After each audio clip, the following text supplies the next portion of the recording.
Corona संक्रमण का case. हमारे सहयोगी अनिरुद्ध शुक्ला बाराबंकी से इस वक्त हमारे साथ जुड़ चुके हैं, जबकि हमारे एक और सहयोगी इस वक्त हमारे साथ मौजूद हैं, दिनेश पवार, और उमाशंकर भट्ट हमारे साथ देवरिया से जुड़े हैं।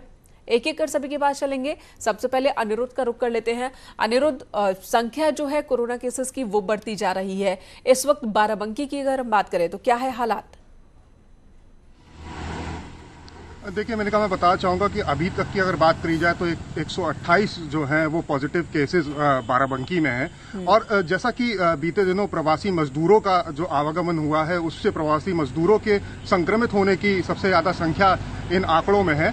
और सबसे बड़ी बात करी जाए तो अब जो प्रशासन जो है वो होम क्वारंटाइन करने के लिए जो बोला है, उसको मद्देनजर उनके पीछे एक समिति गठित करी गई है, जिसका नाम निगरानी समिति हम कह सकते हैं। उनको निगरानी समिति जो है वो लगाई गई है कि ये जो संक्रमित लोग हैं या जो लोग बाहर से आ रहे हैं वो अपने घर से ना निकलें। हालांकि अब जो समस्या सामने जो आ रही है, जो समस्या खड़ी हो रही है कि इन निगरानी समिति के सामने चुनौती ये आ रही है कि जो लोग को होम क्वारंटाइन किया गया है वो लोग उस जो नियमों का जो है उस नियमों का पालन नहीं कर रहे हैं, और इसी के कारण ये कह सकते हैं कि कई लोग जो है इससे प्रभावित होते हैं। तो ये एक बड़ी चुनौती है प्रशासन के सामने, और ये कह सकते हैं ये एक फेल्योर भी इसको माना जा सकता है कि जो निगरानी समिति जो गठित करी गई है वो जो है वो इन लोगों को रोक नहीं पा रही है। जी, हालांकि ये भी अपने आप में एक बहुत बड़ी चुनौती है। एक एक शख्स के पीछे प्रशासन का एक एक नुमाइंदा नहीं लग सकता कि वो नियमों का पालन कर रहे हैं या नहीं कर रहे हैं। जिम्मेदारी आम लोगों की भी है। हालांकि इस वक्त के जो हालात की अगर हम बात करें तो बहुत ज्यादा सतर्क रहने की जरूरत है। उमाशंकर भट्ट देवरिया से हमारे साथ हैं। उमा, देवरिया में भी लगातार केसेस बढ़ रहे हैं, यहाँ के हालात के बारे में बताएं। देखिए, अब देवरिया की अगर बात करें तो जो कल शाम तक की रिपोर्ट आई उसमें एक साथ 14 लोगों की कोरोना पॉजिटिव रिपोर्ट आने से जिला प्रशासन में खलबली मच गई है।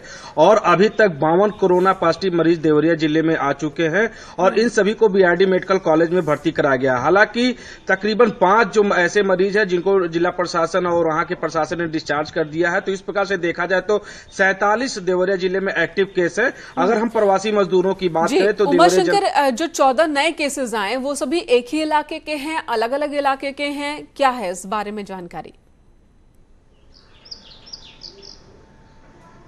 देखिए, ये जो सभी देवरिया जनपद के रहने वाले हैं, अलग अलग इलाकों के रहने वाले हैं। और ये सबसे बड़ी बात है, ये सभी प्रवासी मजदूर थे जिनका जिला प्रशासन ने जब होम जो क्वारंटीन सेंटर बना वो उसमें रखा हुआ था। जब उनके लक्षण कोरोना के जैसे लक्षण मिले तो उनको उस प्रकार से टेस्ट कराया गया, जिसमें कोरोना पॉजिटिव आने के बाद जिला प्रशासन ने एहतियात तौर पर सबको बीआरडी मेडिकल कॉलेज में भर्ती करा दिया गया। हालांकि जिला प्रशासन के जो अधिकारी हैं, डीएम अमित किशोर का साफ तौर से देर रात मीटिंग की उन्होंने साफ तौर से कहा गया कि अब जो कोरोना पॉजिटिव मरीज होंगे वो देवरिया जिले के लेवल 1 मल्टी सिटी हॉस्पिटल जो अस्थायी रूप से बनाया गया है जिला मुख्यालय में, सेल्टर अकेडमी एक स्कूल है उसमें भर्ती कराए जाएंगे। और तकरीबन देवरिया जिले में 60,000 से अधिक मजदूर आ चुके हैं, जिसमें देवरिया जनपद के जो है वो काफी परेशान करने वाले बन गए हैं। दिनेश पवार हमारे सहयोगी मुजफ्फरनगर से इस वक्त हमारे साथ। दिनेश, आज ईद है, लॉकडाउन के बीच ईद भी मनाई जा रही है, सभी को ईद की बधाई, लेकिन सतर्क रहने की बहुत जरूरत है। मुजफ्फरनगर के बारे में बताएं।